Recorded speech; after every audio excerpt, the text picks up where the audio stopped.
Vast new megacities, bigger than London or New York, are shooting up all over the country at a rate of 20 a year. But there are disturbing signs that the bubble is about to burst. Take a visit to some of these megacities and you'll find them bizarrely empty. Brand new, shiny ghost towns. Have you ever wondered what it might be like if you were the last person on Earth? Well, I'd imagine that it would be something like this. And I've got to tell you, it is a very strange and eerie feeling. Everything is here, an entire city. All the buildings, the roads, schools, hospitals, you name it. Everything that is, except the people. And looking around, there is not a soul to be seen. It's 8:30 in the morning in Chengdu. In any other city in the world, that would be peak hour. Not here. The old saying is, build it and they will come. Well, they certainly haven't come yet. If you build it, he will come. You can't say just because you build it, it will work. You have to have enough demand first.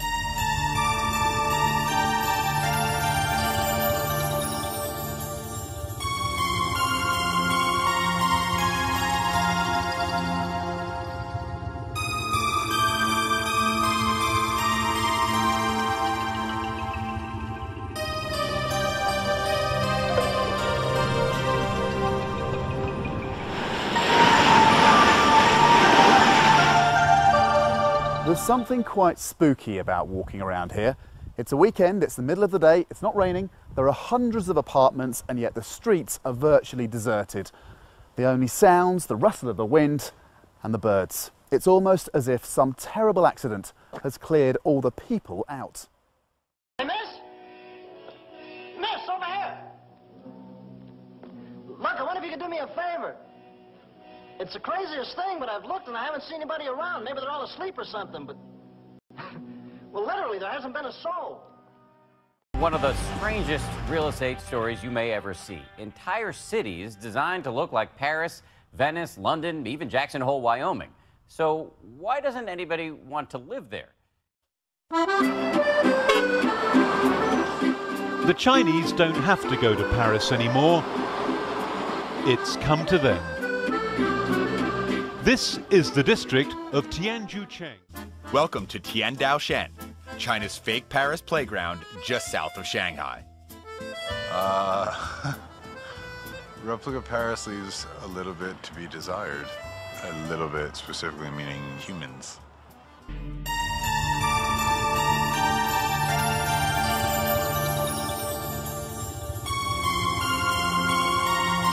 And no, you're not in England. You're in Thamestown, a development near Shanghai built like an English village.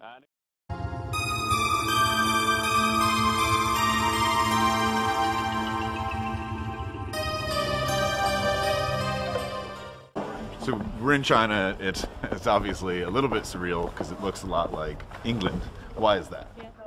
All over China, copycat European cities from mock London to faux Venice, sprouting up by the hundreds. This is the Thamestown, as in the River Thames of London. I don't know this place before. Do you like it? Yeah. It's like Paris, it was supposed to be a busy town, filled with residents, but they never came. Where is everybody?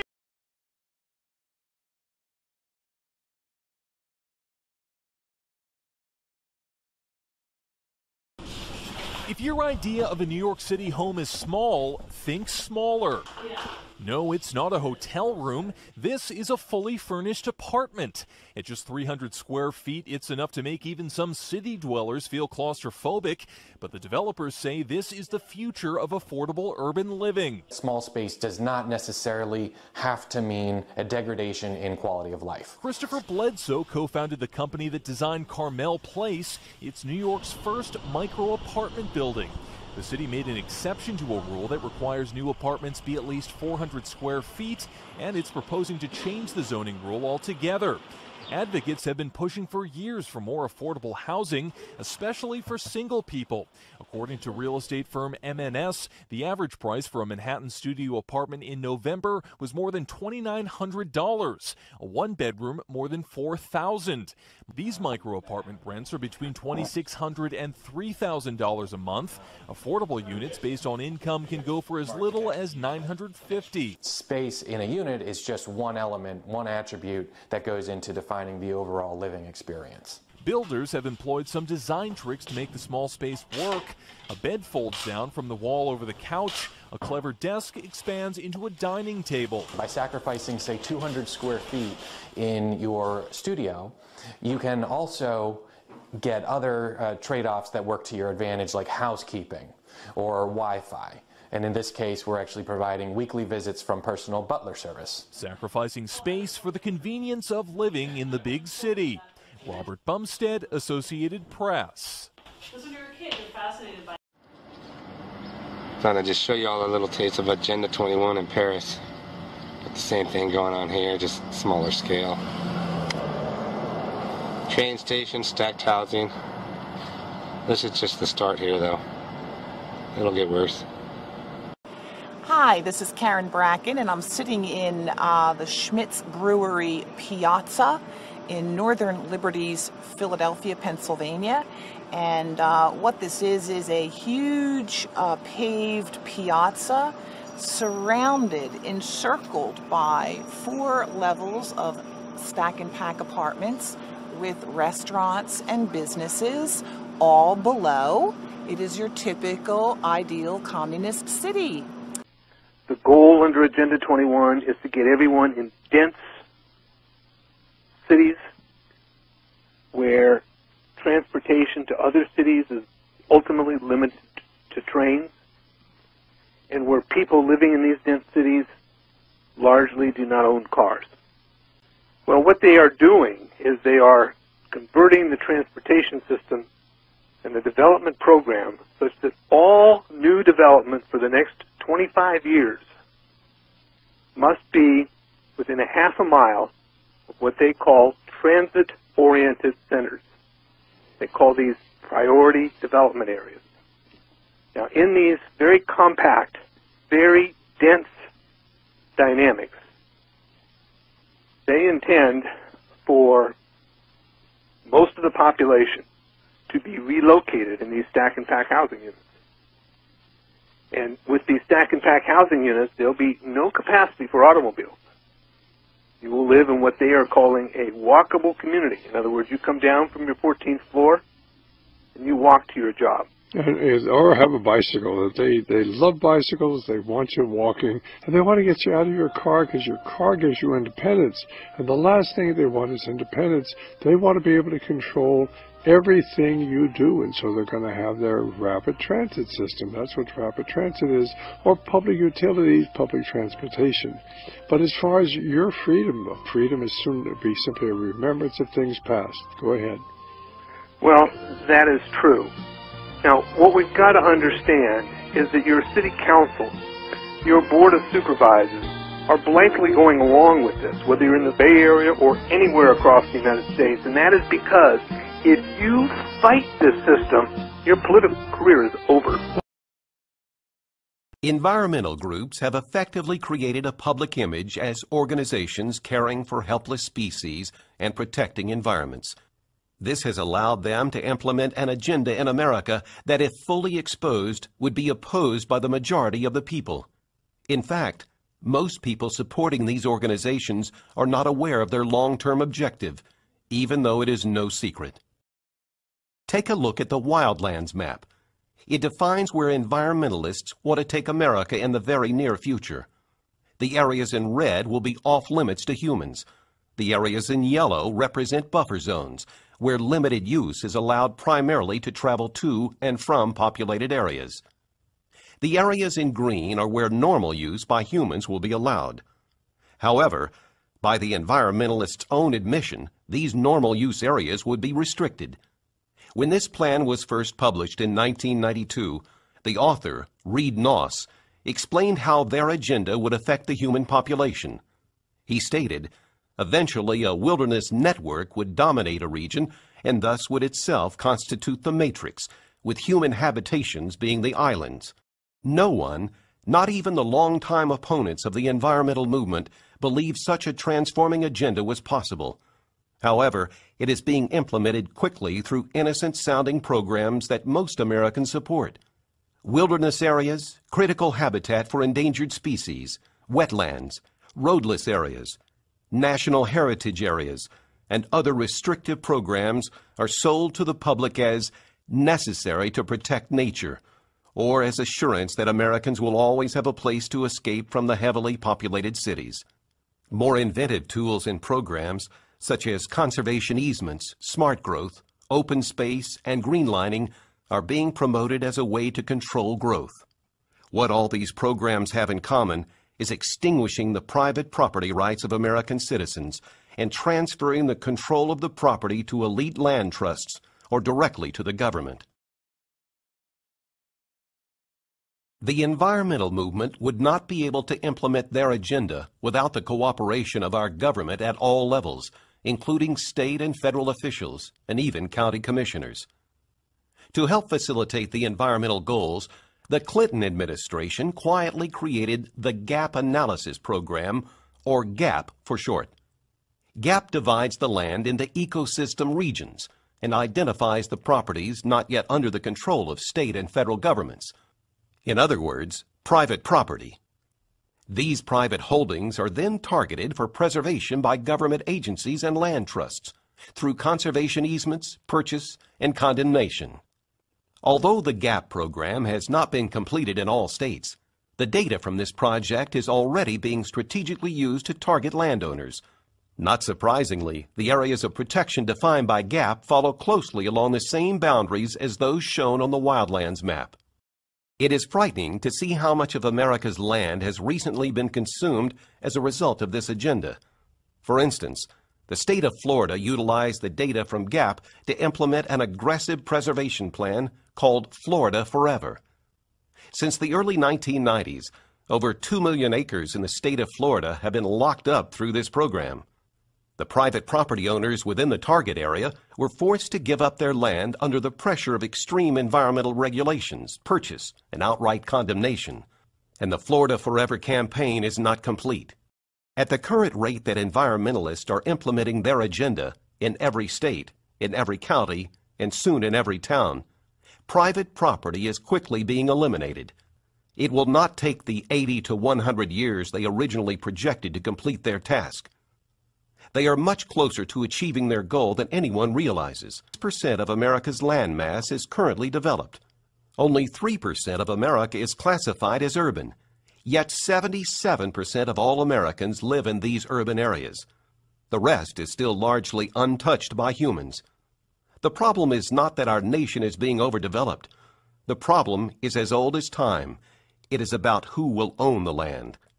Large amounts of the nation's natural resources are still owned by private citizens. America's founders vehemently opposed the concept of government or elitists owning the land in America, which would result in the citizens being leaseholders and serfs. One of the most well-known property rights advocates of our time, Wayne Hage, said it best. Either you have the right to own property, or you are property. Make no mistake, this battle is not about whether the land will be used, resources extracted, and wealth created, but by whom. Karl Marx wrote in the Communist Manifesto, "The theory of the communist may be summed up in the single sentence, abolition of private property." America's founding father, John Adams, stated, "Property must be secured or liberty cannot exist." Which course will America take? Hear directly from Dr. Michael Kaufman, the man who first uncovered the wildlands map and presented it to the U.S. Senate. Kaufman will reveal the details of the environmental agenda and how the government is helping to transfer land ownership in America. He explores each region and explains the tactics they are using in the different areas. You will learn what might be used to target your land. Environmentalists are counting on their agenda never being fully revealed. Taking Liberty is committed to seeing that it is.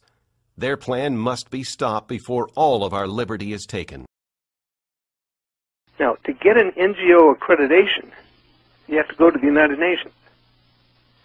And the price of getting an NGO designation is that you have to become an implementer of Agenda 21 policy. I saw this in the World Economic Forum, and I had to talk about it because it's such a clear indicator of the drastic shift in society, not that we're facing in the future and generally down the road, but that is actually happening right now. It's actually taking place. And if you like your doctor and want to keep him, you're going to love this. So this was on wefforum.org. That's the Davos site, Davos Elite. And it was written by Ida Auken, a member of parliament in Denmark. And I checked, and as far as I could find, she hasn't been to Bilderberg or anything like that. But again, she's a member of the Davos Elite. We are 7 billion people now on the planet. We're going up to 9 billion. Think about 3 billion people entering the middle class, all wanting cars, mobile phones, computers, eating meat. I mean, this is a huge pressure on the resources we have. But she appears to be very much what I assume would be a Bernie Sanders style socialist. But she's also hoping that people in the near future will own nothing. That's their big answer to income inequality. They've been talking about it at these conferences for years. They've been talking about universal income, what to do when people can't work. And their answer is people of the future will own nothing. The Davos Elite, preparing for their annual confab next month, have acknowledged the growing problem of the underman who's threatened by the rising cost of living, discouraged by the lack of better paying opportunities overall, and all the other factors that go into living in the society that we've been in. And the answer of the 1%, and those even fewer who could be counted among the billionaires of the planet who own more than anyone else listed in the phone book, and their answer is that we should own nothing at all. And we talked a lot about the smart city, how much that's being used for control, but this goes beyond anything. It's straight into Marxist serfdom, actually without the problem of work and without the problem of the working man's struggle. So it's neo-feudalism, but with a new twist. Here's how it goes. Here's what Ida Auken wrote in her column for Davos. Welcome to the year 2030. Welcome to my city, or should I say, our city. I don't own anything. I don't own a car. I don't own a house. I don't own any appliances or any clothes. I sound like I'm from a Dr. Seuss novel. It might seem odd to you, but it makes perfect sense for us in this city. Everything you considered a product has now become a service. We have access to transportation, accommodation, food, and all the things we need in our daily lives. One by one, these things became free, so it ended up not making sense for us to own much anymore. Why do you want to own your cell phone? I mean, you want the function, you want the service, right? Why do you want to own a cell phone if you can just lease it? And if you lease, why shouldn't you lease your refrigerator or your washing machine or your dishwasher? Or why do you want to own it? I mean, it's not like the plastic in the middle. It's like, I own a broke dishwasher. I mean, wow. People don't own cars anymore. There's driverless vehicles and flying cars for longer journeys.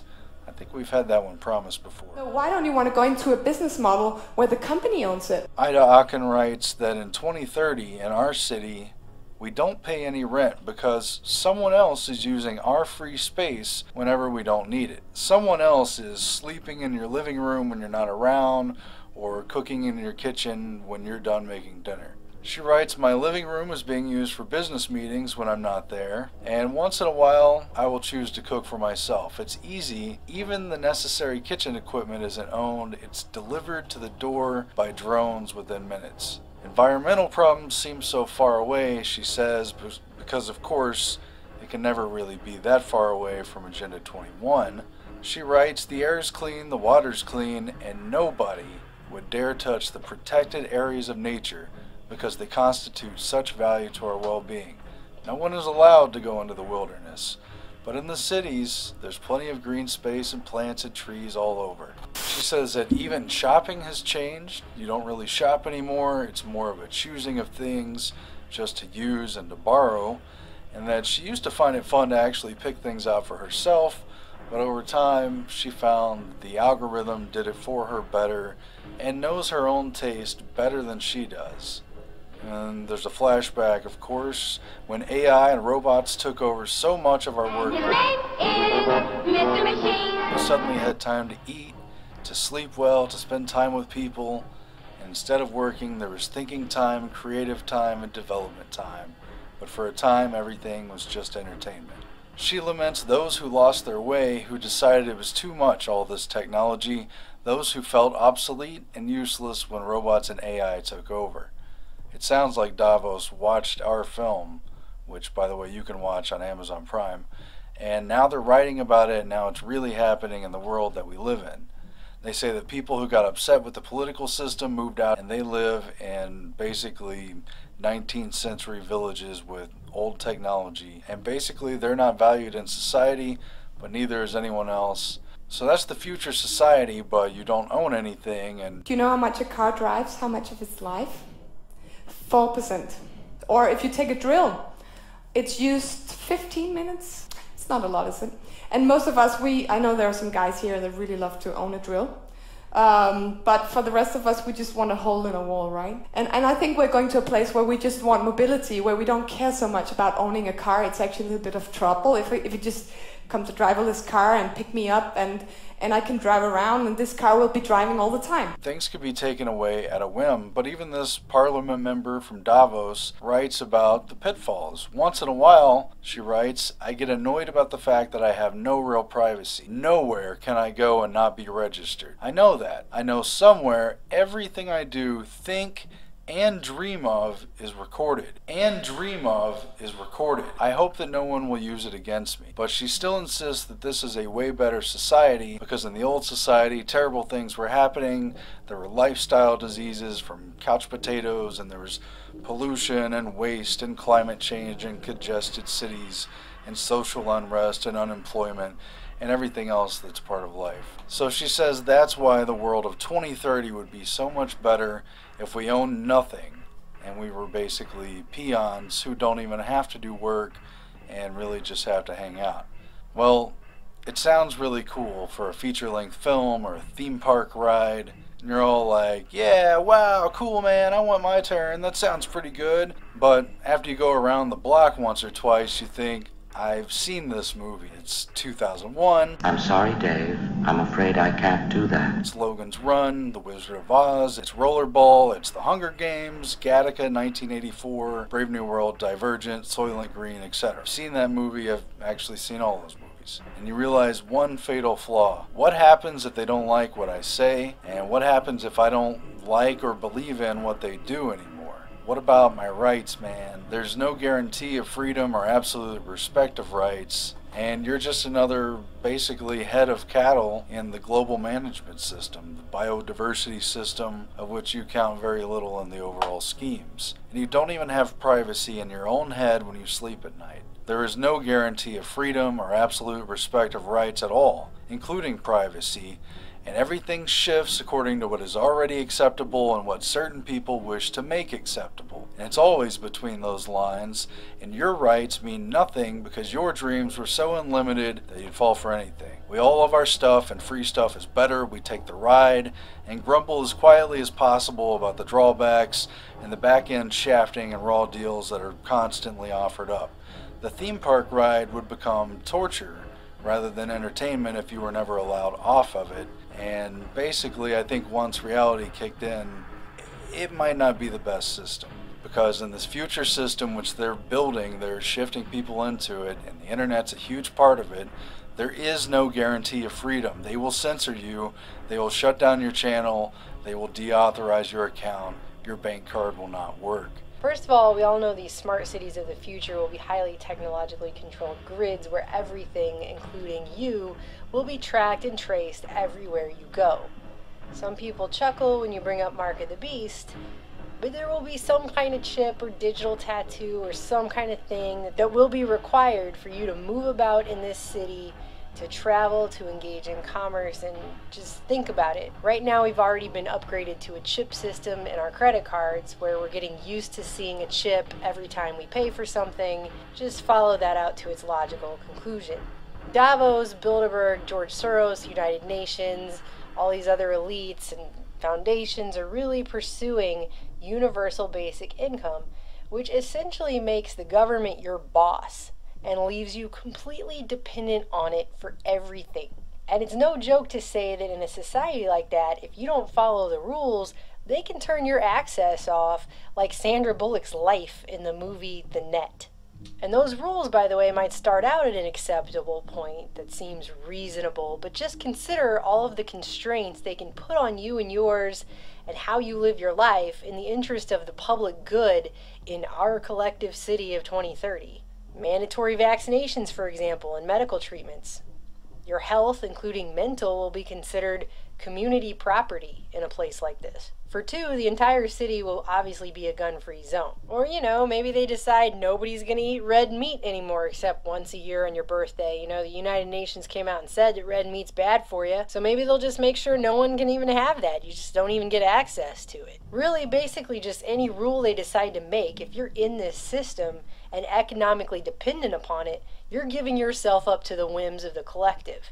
Maybe they outlaw homeschool. Or maybe they force everyone to get up and exercise at 8 a.m. every morning because it's good for you and because obesity is now considered a disease. And think about it, with Obamacare, they've already got everyone paying an individual shared responsibility payment if you don't buy their health insurance.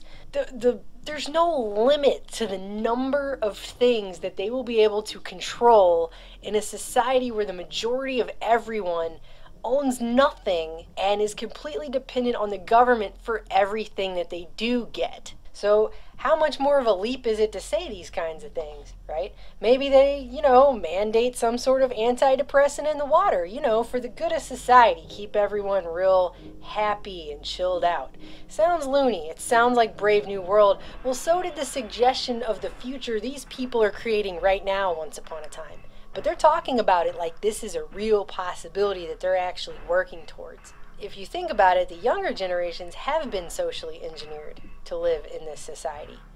To not say anything that's going to offend someone else because they might get triggered, and everyone should have a safe space. These kids have been engineered not to buy houses, not to buy cars, not to get married, not to have families, and really not to be able to find their way out of a paper bag without Googling it first. They have become totally dependent on the internet and computers for the majority of their existence. Back when we were kids, for example, we couldn't wait to turn 16 and get our driver's license because that meant freedom. But larger and larger portions of millennials are still living with their parents at age 30 now. They don't even know what freedom is anymore. They don't even have the same concept of freedom or privacy. Privacy doesn't even exist for these kids. They have always lived their lives sharing everything about themselves on the computer, filming themselves all the time and being filmed all the time, and that's just normal to them. So the privacy concept is being quashed anyway.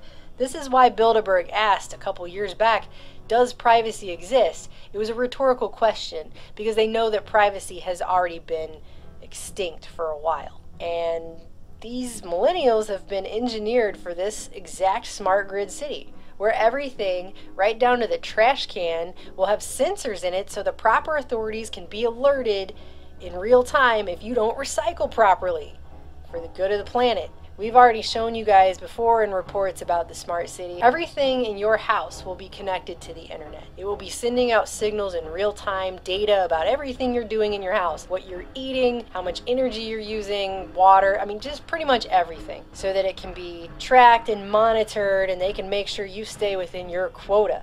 And if you turn up the air conditioning a little too high in the summer, they'll make sure and turn it down for you. You'll really have no control over your life at all. You will be part of this collective system. And the society these people are pushing us towards is a dystopic nightmare that's already happening in slow motion. You won't even be able to sleep at night in your own bed because it won't be your bed and have privacy in your own brain. So I guess count me as one of those poor saps that became obsolete and is living out in the wild like a crazy person in a tree or whatever. That's fine. Like how I'm gonna live in this crazy ass society that they're suggesting. I can't even fathom it. It sounds insane. Car share for a long time was a problem because people left stuff in the cars and it was a little bit disgusting. But now, you know, you rate people, so you don't leave stuff in the car, you just behave better. So the information technology has made it much more easy to share things. And again, we talked about all this stuff, all these themes come up in our film Obsolete, which we're just trying to talk about this stuff. The end of the need to work for a living and the institution of the universal basic income concept. It sounds good and it makes sense in many regards. It sounds like a better system, but it is fundamentally flawed and therefore doomed. Can somebody pass me a roll of toilet? You can look at these ancient hills and see nothing. Or you can see nothing to hold you back. No set ways of thinking, no restrictions, no divisions, no excuses. Just endless potential. This is the blank page you need to write humanity's next chapter. NEOM. Over 25,000 square kilometers of inspiration, with room for your biggest ideas. A part of the world set aside for those who want to change the world. A land created to free people from stress. A place where pioneers and thinkers and doers can exchange ideas and get things done. A startup the size of a country that will change the way we live and work forever. Healthier, happier, with more time for the things that really matter. A truly global culture from every place and background you can imagine that can show the rest of the planet how it's done. With energy that flows from the sun and wind, neighborhoods that can feed and clean themselves, technologies that make life everything it can be. This is where we can prepare together for the next era of human progress. Some will look at these ancient hills and see nothing. But the rest of the world will know that this is where a new way of living began. Discover NEOM.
Hi folks, this is Tony for the A Minute to Midnight show.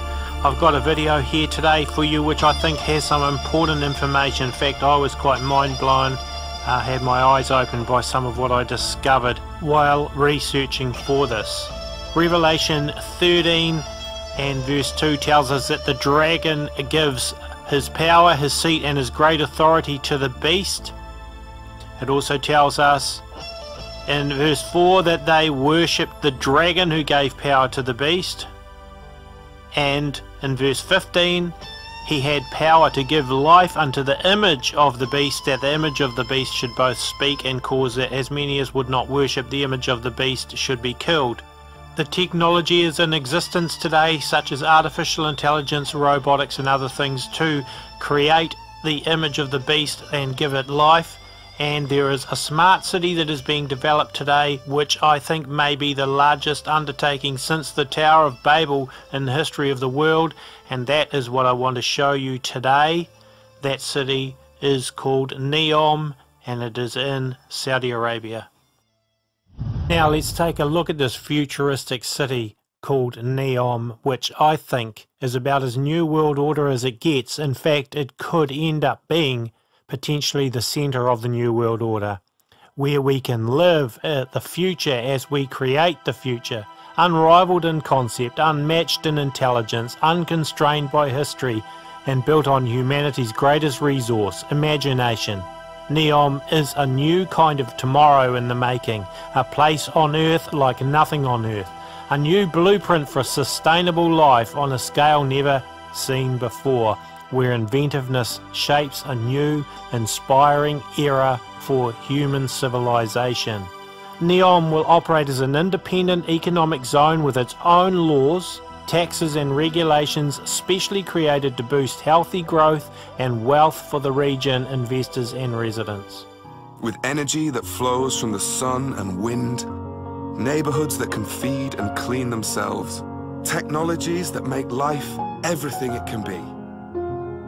This is where we can prepare together for the next era of human progress. Klaus Kleinfeld, the former chairman and chief executive officer of Siemens AG and Alcoa Incorporated, was appointed to lead the development of Neom. And this is set to be huge, folks. The special zone will be established in the northwestern region of Saudi Arabia and is set to include territory from within the Egyptian and Jordanian borders and to comprise a total area of 26,500 kilometres. And phase 1 of this is due to be completed in 2025. And this place is set to be basically swimming with robots and artificial intelligence. I want to read you something here. It says, we want the main robot and the first robot in Neom to be Neom Robot Number 1, the Crown Prince said in an interview in a palatial setting next to the Ritz-Carlton in Riyadh. Everything will have a link with artificial intelligence, with the Internet of Things. Everything. The Saudi Vision 2030 is underpinned by the creation of the world's largest sovereign wealth fund, an estimated $2 trillion pot of assets that will drive investment and create jobs. The fund has already committed $20 billion to an infrastructure investment fund with Blackstone Group LP and as much as $45 billion for a technology fund run by SoftBank. And by the way, folks, the chairman of the Blackstone Group is Stephen Schwarzman, who is a longtime friend of President Donald Trump, and in fact, he chaired President Donald Trump's Strategic and Foreign Policy Forum. Over 25,000 square kilometers of inspiration, with room for your biggest ideas. A part of the world set aside for those who want to change the world. A land created to free people from stress. A place where pioneers and thinkers and doers can exchange ideas and get things done. A startup the size of a country that will change the way we live and work forever. Healthier, happier, with more time for the things that really matter. A truly global culture from every place and background you can imagine, that can show the rest of the planet how it's done. Our friend Mike from On Point Preparedness made a short video which is excellent a few weeks ago. I'm going to play just a small section of it and I'm sure Mike won't mind, and you will see why I think this is significant in relationship to Neom and also to the whole agendas of the New World Order. Even the two-finger salute, the sign of benediction, which is uniquely Catholic. I've talked about this in other videos, but I've found some additional information from a friend in one of my Facebook groups. This actually dates back to the Babylonian, Assyrian, and Egyptians. Serapis, or Jupiter Serapis, the Egyptian divinity whose bust is placed upon the Mons Javas of the hand, was chiefly worshipped at Alexandria. So again, not only does it relate to the Baphomet statue, but it also relates to ancient Egypt. And this is, like I said before, uniquely Catholic. It's all over their idols and their sculptures and their paintings. That painting is a Salvator Mundi or Mundi by Leonardo da Vinci, from about 1500, and it shows Jesus in a Renaissance dress giving a benediction with his right hand with those two fingers extended, like Mike pointed out, is also found on that Baphomet statue, and is also in his left hand holding a transparent rock crystal orb. Now I'm going to show you some very interesting correlations between the Salvator Mundi and Neom. In the trailer video on discoverneom.com you can see an orb with a upside down city in it, and so there you have it. And also don't forget the glowing orb that Donald Trump placed his hands on along with al-Sisi and the King of Saudi Arabia in 2017. Okay, now going back to the painting, the Salvator Mundi. It was sold at auction by Christie's in New York to Prince Badr bin Abdullah bin Mohammed Al Fahd on behalf of the Abu Dhabi Department of Culture and Tourism on November 15, 2017 for $450.3 million, setting a new record for the most expensive painting ever sold. The painting is to be on display at the Louvre in Abu Dhabi. Okay, now this gets interesting. The prince who supposedly bought the painting on behalf of the Abu Dhabi Department of Culture and Tourism is actually the chairman of Saudi Research and Marketing Group. And according to the Wall Street Journal, Saudi Arabia's Crown Prince Mohammed bin Salman was identified as the buyer of the record-breaking Da Vinci painting. US government intelligence and a Middle East artwork figure familiar with the purchase says Crown Prince Mohammed bin Salman used a proxy to purchase the 500-year-old Salvator Mundi. Now, I find it extremely interesting that a Muslim prince would spend $450 million to buy a Catholic painting with a rendition of Jesus giving the Catholic benediction and holding an orb in his left hand. Additionally, in light of the fact that I've just shown you that the Baphomet symbol is basically using that same benediction hand sign, now take a look again at the logo for Neom. At first you may not see it, but then it actually becomes obvious when you know what you're looking at that it is, hiding in plain sight, a symbol for Baphomet. Neom is absolutely a globalist's dream, a smart city designed by globalists for globalists. And the chief executive for Neom is Klaus Kleinfeld, who is a member of the Bilderberg Steering Committee, as well as being on the World Economic Forum, and he is a lifetime member of the Council on Foreign Relations. These are all organizations designed to bring about global government and a new world order. We've had a huge amount of interest and are talking to a lot of companies that are on the forefront of multiple technologies, wanting to partner and wanting to try out things in Neom. What speaks for Neom? I mean, one thing is a beautiful location. It's just wonderful. I was just there last week. We invited the top livability experts from around the world to spend some time in Neom with us to talk about future of livability. And I tell you what, it is as though you come to a place where the mind is at peace. At the same time, you know, we are creating a place where prosperity can be gained through creating a new future there. So on the technological side, a lot of people look at it and say we can try certain things out, and we can try it out without being held back by existing infrastructure, plus being allowed new types of legislation. So we have full legislative authority, and we've been asked by His Royal Highness the Crown Prince of Saudi Arabia, write this legislation in the most investor-friendly way and in the most future-oriented way, and this is what's currently happening. A number of large companies and countries are already looking to be involved in Neom, including the SoftBank Group, which is in Japan and are one of the largest companies in the world and the fourth largest publicly traded company in Japan. This is fantastic opportunity. As Crown Prince says, because of the leadership, because of the location, because of the people in the kingdom, we can make it happen. Also, the Russians are looking to get involved in it, calling it perhaps the most ambitious infrastructure project in the history of mankind. This definitely conjures up images of Nimrod and the Tower of Babel in my mind. Saudi Arabia and Egypt set up a $10 billion joint fund in March as well. Discussions are also underway between Saudi Arabia and Jordan as to Jordan's role in NEOM.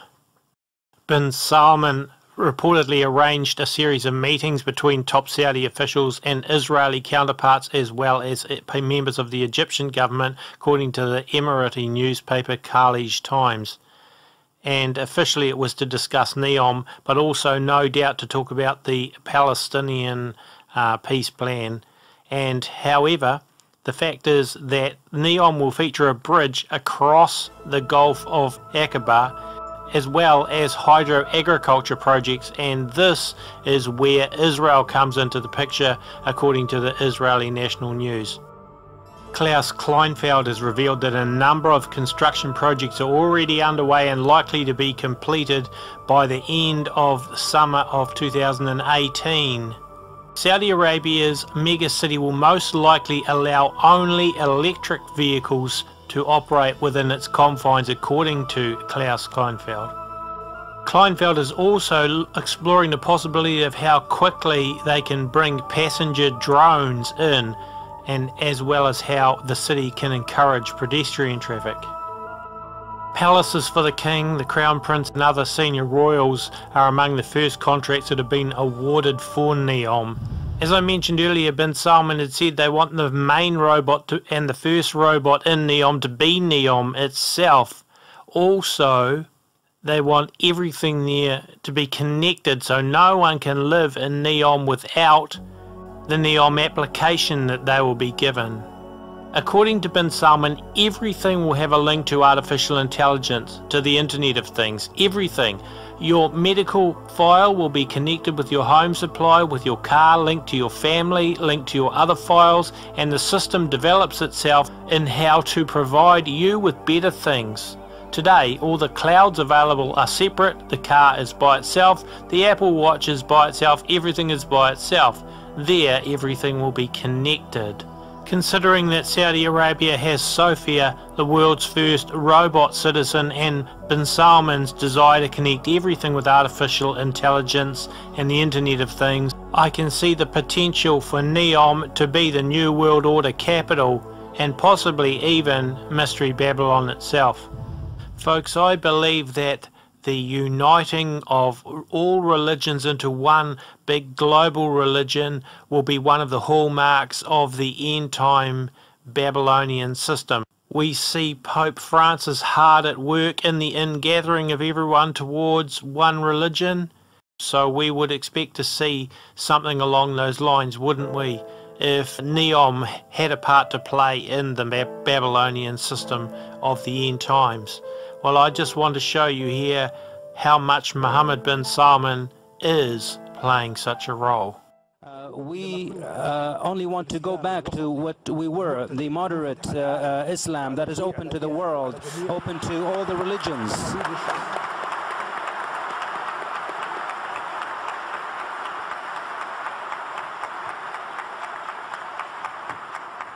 70% of the Saudi people are less than 30 years old. And quite frankly, we will not waste 30 years of our lives in dealing with extremist ideas. We will destroy them today.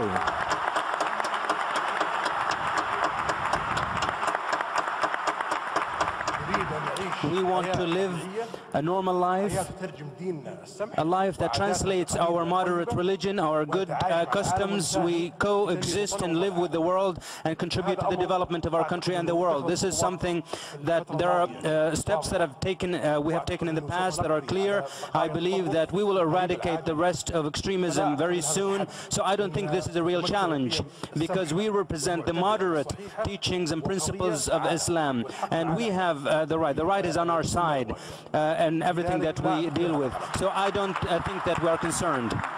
Thank you, Your Highness. Mohammed bin Salman started off his UK trip with a visit to the Queen, who hosted the young prince at Buckingham Palace, a sign of just how eager the UK is to bolster its ties with the Saudi kingdom. Your Royal Highness, very good to meet you indeed. Thank you so much for taking the trouble. Your Excellency. The Queen is the official head of the Church of England.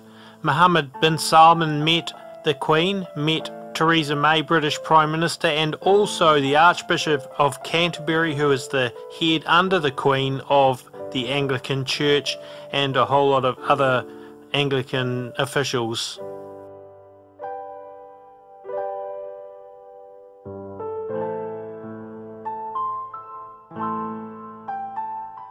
The Crown Prince also met in Cairo with the Coptic Pope, the head of the Coptic Church in Egypt recently. While on a 3-week tour of the US, the Crown Prince also met with 2 Roman Catholic and 3 Jewish figures. The meeting emphasized the common bond among all people, particularly people of faith, which stresses the importance of tolerance, coexistence, and working together for a better future of all humanity, the embassy said. Although Prince Mohammed had recently met Christian figures, it marks the first time he's announced a meeting with our Jewish religious leader. Prince Mohammed's meeting included Rabbi Richard Jacobs, President of the Union for Reform Judaism, Rabbi Stephen Wernick, head of the United Synagogue of Conservative Judaism, and Alan Fagan, Executive Vice President of the Orthodox Union, the embassy said. Now, it's not only Mohammed bin Salman that's been at work doing this, but also the king, his father.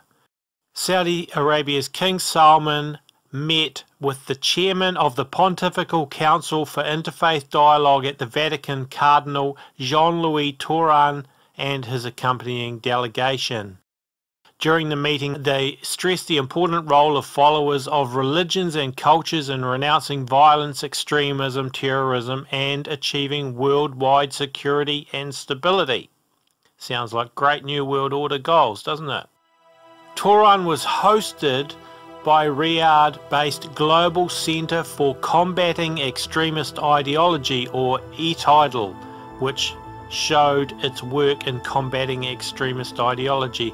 ETIDAL, Arabic for moderation, is an effort by the international community to expose, combat and refute extremist ideology. The centre was established in 2017 and located in Riyadh, the cooperative effort of more than 55 countries. The centre operates mainly around 3 pivots: ideology, technology and media. And it uses these to disrupt extremist recruitment and promote tolerance and coexistence among different religions and cultures.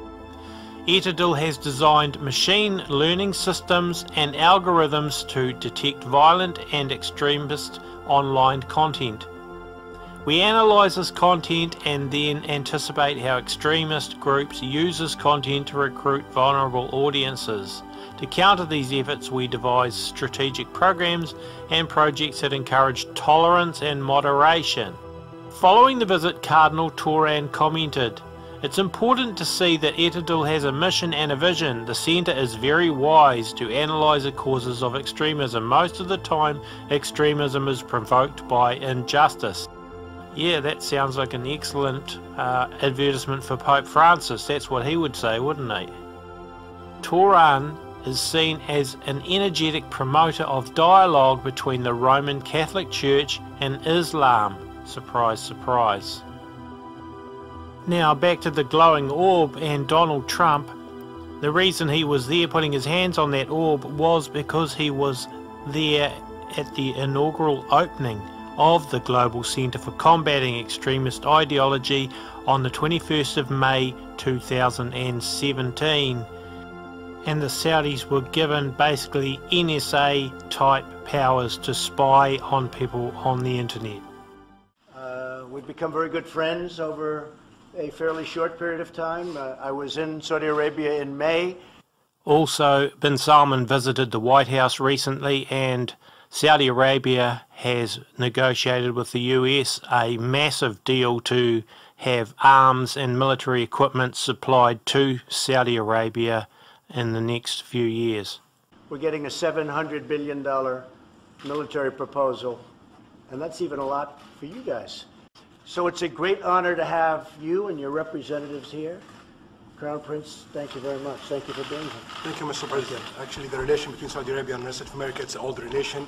We are the oldest ally of the rest of America and the Middle East. Right. And more opportunities, and that's why we are here today, to be sure that we've tackled all the opportunities and achieve it, and also get rid of all the threats facing our both countries and the whole world. So I'm very glad to be here today. Well, that's right. And you know, one thing that you have been really focused on is the terrorism threat and the funding of terrorism. And whether it's Saudi Arabia or other countries, as we know, there will be no funding. We have a zero tolerance for the funding of terrorists. And we're working very hard. And I will say that Saudi Arabia has been working very hard on that, as are certain other countries in the Middle East. When I was there in May, I think it was one of the most incredible two-day meetings that I've ever seen, that anybody's ever seen. It was an amazing two-day period. We had 56 countries. We had, everybody was there, the head of every country. Virtually, I guess, in every case, it was the head of the country. And we talked about terrorism and the funding of terrorism, and it will not be allowed. It will not be allowed. That would be the one thing that would end the relationship with any country. According to a very interesting article in the New Yorker, shortly after the inauguration of Trump, it was Jared Kushner who began advocating a new outreach to Saudi Arabia. And in his plan, Trump would visit Riyadh for a summit of 55 Muslim-majority countries. And Jared was the engine for all this, a former defense official said. As Kushner grappled with the complexities of Middle East politics, he and Mohammed bin Salman began a conversation by telephone and email. They became very close fast, a former American official who sees Mohammed bin Salman periodically said. They see the world in the same way. They see themselves as being in the tech-savvy money world. Kushner followed up with a visit to Riyadh, the first of 3 such trips. The two men stayed up nearly until dawn discussing the future of their countries, according to this article in the New Yorker from the 9th of April. MBS gives the impression of being comfortable with Western Moors. In meetings with American women, he shakes their hands and looks them in the eye, which not every Saudi official will do. He has a lot of charisma. He's a lot like Bill Clinton. He makes you feel like you're super important when you're talking to him. He really puts on a charm that is unmistakable, continues that article.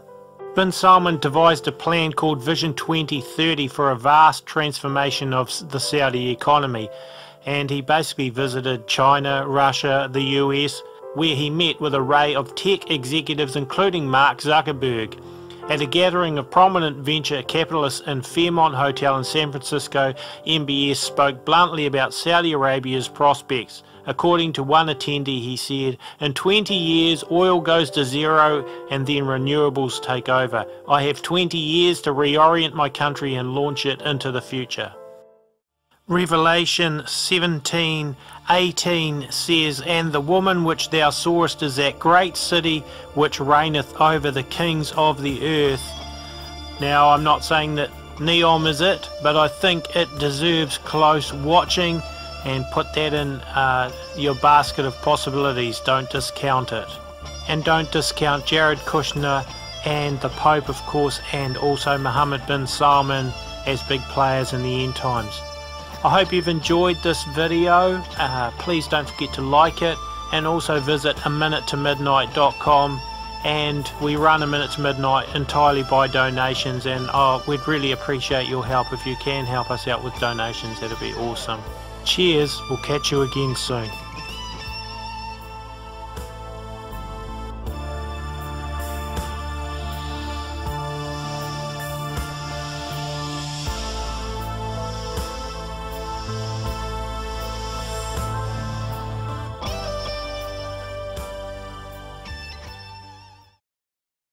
A road diverges in the desert. Lexus. The road you're on, John Anderton, is the one less traveled. Make sure you follow Good evening, John. You can move the old-fashioned John Anderton. One-night stands provides gourmet cuisine. John Anderton! You can use a Guinness right about now. Stressed out, John Anderton? This week done it all, Harrison. Get away, John Anderton. Forget your troubles. John Anderton.